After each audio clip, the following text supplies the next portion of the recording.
ஓம் சாய்ராம். என் அன்பு குழந்தையே, நாளை ஞாயிற்றுக்கிழமை ஒரு அற்புதம் நடக்கப் போகிறது என் செல்லமே. இந்த சாயப்பா சொல்வதை கேட்டுவிட்டு சந்தோஷமாக தூங்கு. நீ வாழும் வாழ்க்கைக்கு ஒரு நல்ல அர்த்தம் வேண்டாமா? உன்னை யாரும் பெருமையாக நினைக்க வேண்டாமா? உன்னை விட்டு போனவர்கள் மீண்டும் உன்னிடம் வந்து சேர வேண்டாமா? இது அனைத்தும் விரைவில் நிச்சயமாக நிறைவேறும்.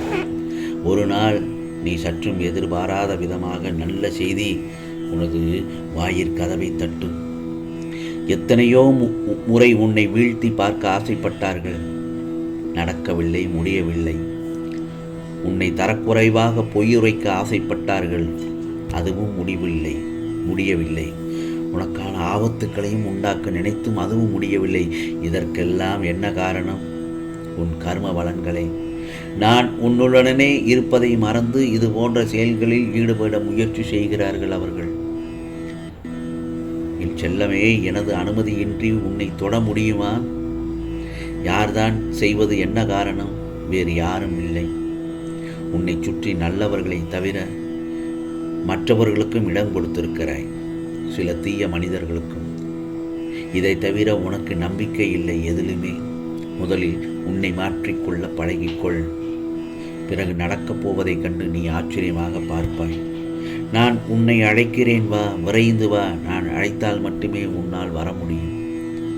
எப்போது என் காலடி இந்த ஷீரடி மண்ணில் படுகிறதோ அக்கணமே உனது கர்ம பலன்கள் விலகி உன் கஷ்டங்கள் அனைத்தும் உன்னை விட்டு ஓடி ஒழியும்.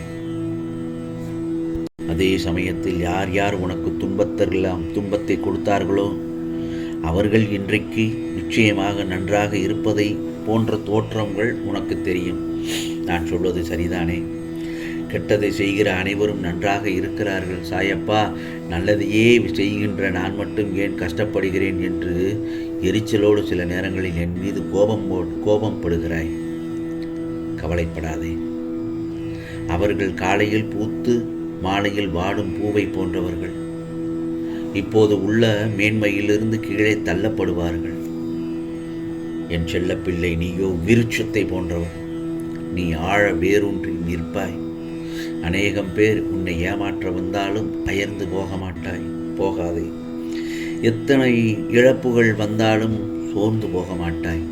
ஏனென்றால் நான் ஆழமாக வேர் விட்டிருக்கும் விருட்சம் என்று சொல்லிக்கொள். நீ மலர்களை மட்டுமல்ல, கனிகளையும் தருவாய். புரிகிறதா? அதன் மூலம் வருகிற நன்மை பலருக்கும் பயனாக இருக்கும். நாம் இன்று கஷ்டப்படுவதை போலத்தான் நம் எதிரில் இருப்பவரும் ஒரு நாள் துன்பத்தை அனுபவிக்கப் போகிறார் என்பது உனக்கு தெரிந்துவிட்டால் நிச்சயமாக அவர்கள் மீது நீ கோபப்பட மாட்டாய். அவர்களுக்காக நிச்சயம் நீ பரிதாபப்படுவாய். இன்று நான், நாளை நீ என்று சொல்லிக்கொள்வாய். உனக்கு தவறு இழைத்தவரை பார்க்கும்போது இவரும் தண்டனைக்கு தயாராகிறார் என்பதை தெளிவாக தெரிந்து அவருக்காக பரிதாபப்படும்.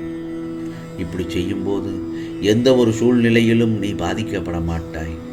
ஏனென்றால் அப்போது உன் மனதை படிக்கிற நான் நிச்சயம் பல வெகுமதிகளை அள்ளி தருவேன். சொந்த பந்தங்கள் எல்லாம் சுகமாக இருக்கும் வரை, பெற்ற பிள்ளைகளோ தேகம் நலமாக இருக்கும் வரை மட்டுமே என்பதை உணர்ந்து கொள்.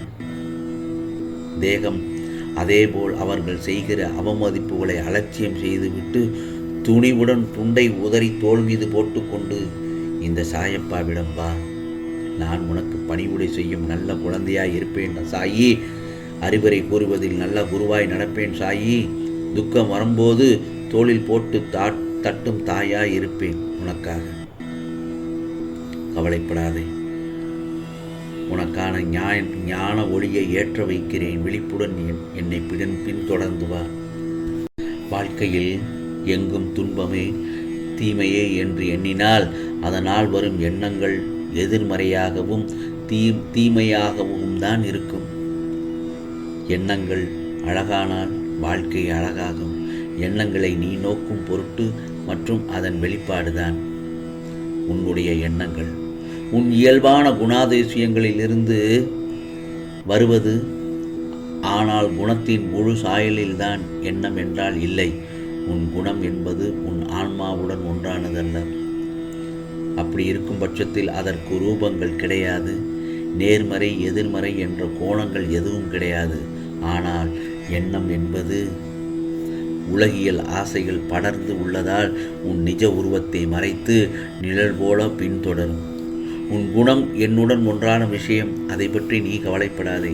நான் உன் எண்ணத்தை நெறிப்படுத்தி அழகாக்குவேன் என்று கூறுவது உன் எதிர்மறையை எதிர்கொண்டு எப்படி நேர்மறையான எண்ணங்களை உருவாக்க வேண்டும் என்பதை தான் கூறுகிறேன். ஆகவே உன் நம்பிக்கை, பொறுமை, எதையும் எதிர்நோக்கி தாங்கும் உணர்வு உன் பலத்தையும் விசுவாசத்தையும் எவ்வளவு உன்னதமானது என்பதை இந்த சாயப்பா நன்கு அறிவேன் என் செல்லமே. ஆகவே உன் வாழ்க்கையில் அடுத்து என்ன செய்யலாம் என்று யோசித்தால் உனக்கு நிச்சயமான வெற்றிதான். அடுத்தவனை என்ன செய்யலாம் என்று யோசித்தால் அது உனக்கு தோல்வியைத்தான் தழுவும் என் செல்லமே. ஆகவே நான் சொல்வதை கவனமாக கேளு. உன்னுடைய தவறுகளை உன்னிடமே சொல்பவர்களை இழந்து விடாதே. அவர்கள் நீ மற்றவர்களிடம் தலைகுனியக்கூடாது என்று எண்ணுபவர்கள். ஆகவே தெரிந்ததை தெளிவாக பேசு, தெரியாததை தெரியாமல் கூட பேசிவிடாதே என் செல்லமே. பதிலுக்கு பதில் பேசுபவர் அறிவாளியும் அல்ல, மௌனமாயிருப்பவர் முட்டாளும் அல்ல.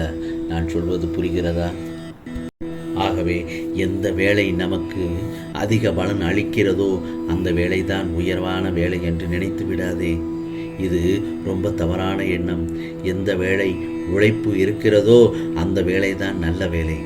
ஆக எந்த வேலையினாலும் அக்கம் பக்கத்தில் இருக்கிறவங்களுக்கும் அது வீட்டில் இருக்கிறவங்களுக்கும் சந்தோஷப்படுறாங்களா, அதுதான் உண்மையிலேயே நல்லதொரு வேலை. நல்ல வேலை என்றால் தான் உனக்கு நல்ல சாப்பாடு கிடைக்கிறது, நல்ல பிள்ளைகளுக்கு நல்லபடியாக வளருவாங்க. உன் மனைவியும் உன்னுடைய சரிவாதி அல்லவா? ஆகவே உன் வளர்ச்சிக்கு அவள்தான் முழு காரணம். வீட்டை நடத்துறதுக்கு கணவன் மனைவி உங்கள் 2 பேரோட கடமைதான் என் செல்லமே. ஆகவே 2 பேரும் ஒன்றாக சேர்ந்து குடும்பத்தை நடத்தித்தான் வர வேண்டும். ஒருவருக்கு ஒருவர் விட்டு கொடுத்து சென்றால் வீட்டில் மகிழ்ச்சி நிறைந்திருக்கும். ஆகவே உன்னுடைய வாழ்க்கையில் நினைத்ததை அடைய வேண்டும் என்றால் அதற்கு என்ன செய்ய வேண்டும் என்று முதலில் யோசனை செய்ய செல்லமே. சுயமாக உன்னையே மதிப்பிட்டுக்கொள். உனக்குள் எதை மதிக்க வேண்டும் அதை யோசித்து சரியாக செய். வழிகாட்டத்தானே இந்த சாயப்பா நான் இருக்கிறேன். உன் எண்ணம் மட்டும் நேர்மையாக வைத்துக்கொள்.